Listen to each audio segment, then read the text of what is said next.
So I just began watching YouTube tutorials, looking on the internet for sort of inspiration and pictures, and just decided that eventually, yeah, let's try this. So the first thing I did was a pair of dragon scale leather gauntlets. Hi Rilla, how are you today? Good, very good. Excellent. So you run Rills Leathercraft. I guess the name probably gives it away, but do you want to tell us a little bit about what you do? Well, as you say, it gives it away. I make things from leather, wallets, bags, belts, armour. Armour? Yes. Okay. Do you want to tell us a little bit about that?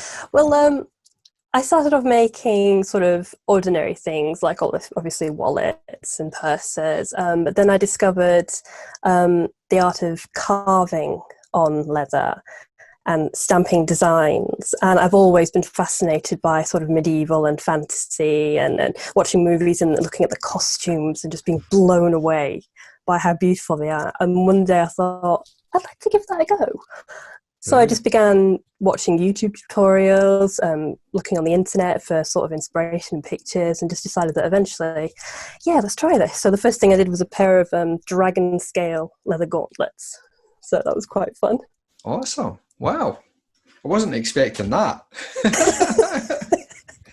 So when did you start getting into making leatherware? Well, I've tried a lot of different crafts over the years, sort of jewellery making, candle making, but none of them really quite clicked. And then I actually got into leather crafting through bookbinding, first of all, because I had a favourite book that I used to read constantly, Robin Hood, and one day it just fell apart. And I wanted to recover it and to make it look awesome.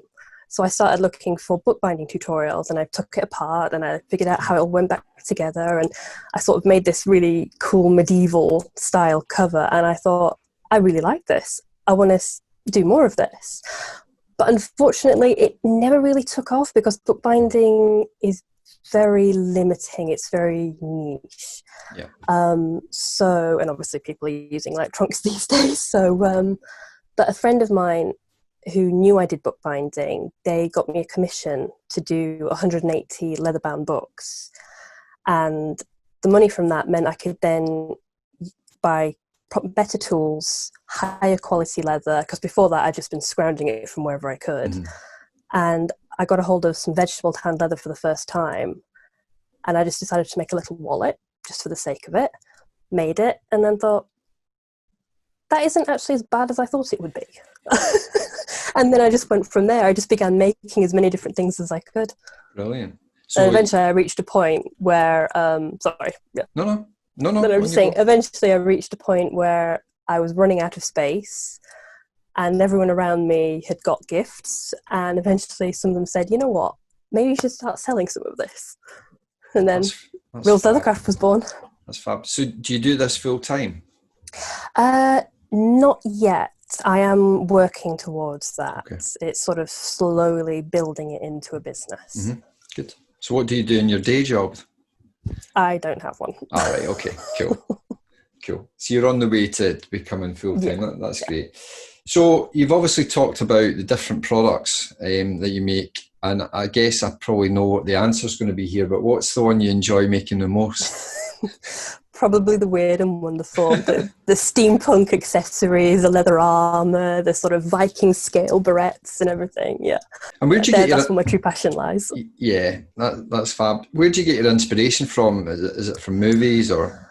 Yeah, it can be movies, it can be looking at other artists, looking at what they've done, wondering, can I make something like that? And then creating my own versions, or I will take inspiration from nature, sort of looking at the way leaves are and the sort of tree bark and wondering how can I recreate that by carving it on leather. So yeah, so when you draw inspiration from wherever I can.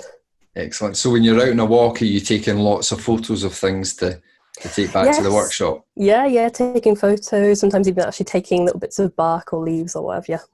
This episode of Ask Austin is presented in conjunction with Artisanry Co, a marketplace and community for artisans, crafters and artists.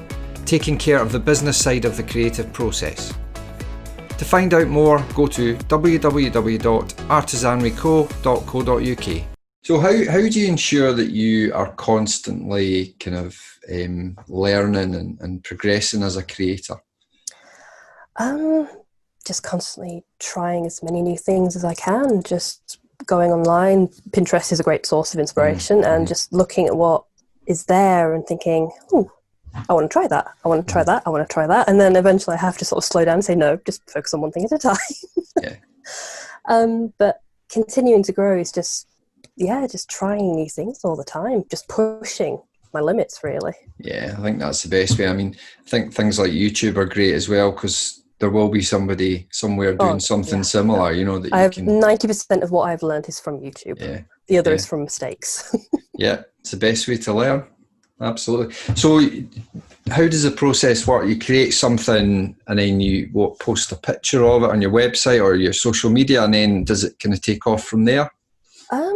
Sometimes, yes. I will make something, give it a little photo shoot, and then just sort of launch it either on my Instagram or my Facebook. I will post it in leatherworking groups. There are a few sort of costume groups.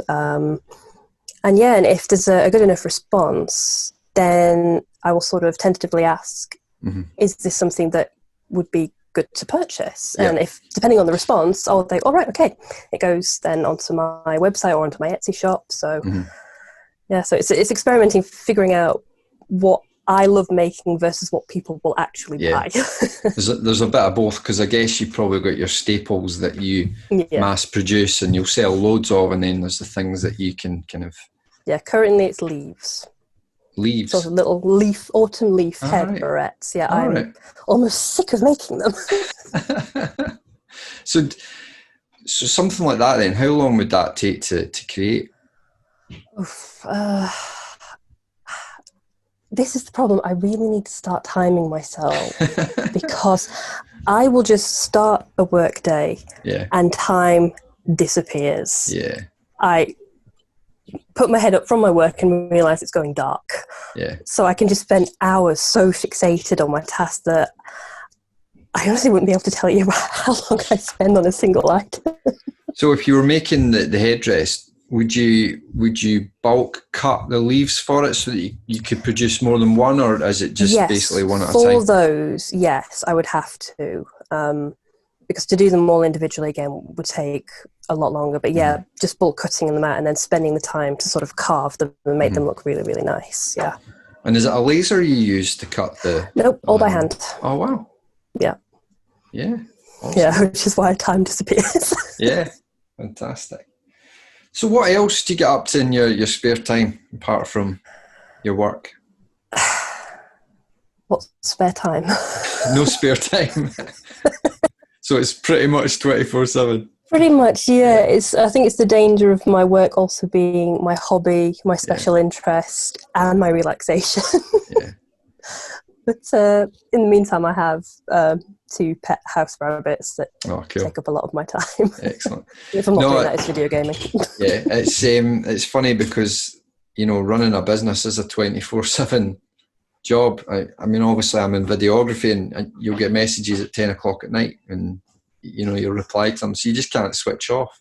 And I do this part-time. This isn't my full-time job as well, so it's trying to do that balance. So in terms of people want to follow you, where can they find you? I have a Pinterest account, but Facebook and Instagram are the main streams. Yeah. Yep, cool. You got a website as well? Yes, I have a website which I'm in the process of tweaking, but yeah. What's the URL for that? It's just rillsleather.co.uk. Excellent. Fantastic. I'll put links to all your socials on the description so people can link straight in. Listen, Rilla, thank you very much for your time, and it's been great talking to you. Okay, thank you. Okay.